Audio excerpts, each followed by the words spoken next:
मार्च का इस मंथ के एंड तक होगा दोस्तों रिलीज़, और फरवरी का भी दोस्तों आपको बता दें अभी तक official data on the ministry of labour की जो साइट है वहाँ पे AICPIN वो अभी तक रिलीज़ नहीं हुआ है।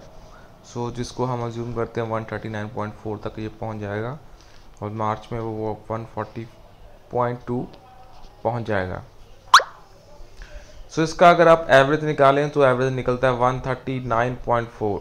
So this is the average 139.4।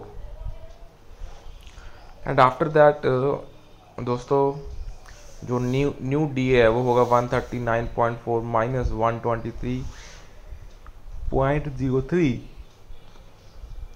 जो कि निकल के आता है 16.4%। सो जो इफेक्टिव DA रहने वाला है that will be 16.4 from the month of May 2024।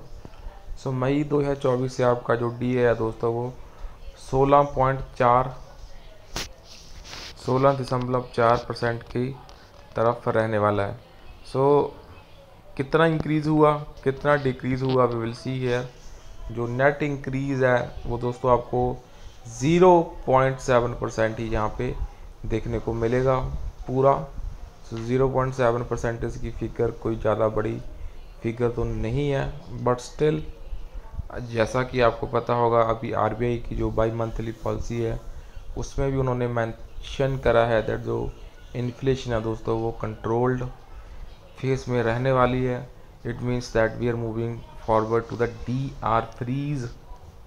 DA freeze zone में हम मूव ऑन कर रहे हैं। सो इस साल का जो DAR है वो उतना नहीं इंक्रीज होने वाला as per the reserve bank of India का जो डेटा है। उसके बाद another update that we have where is regarding the Indian overseas bank.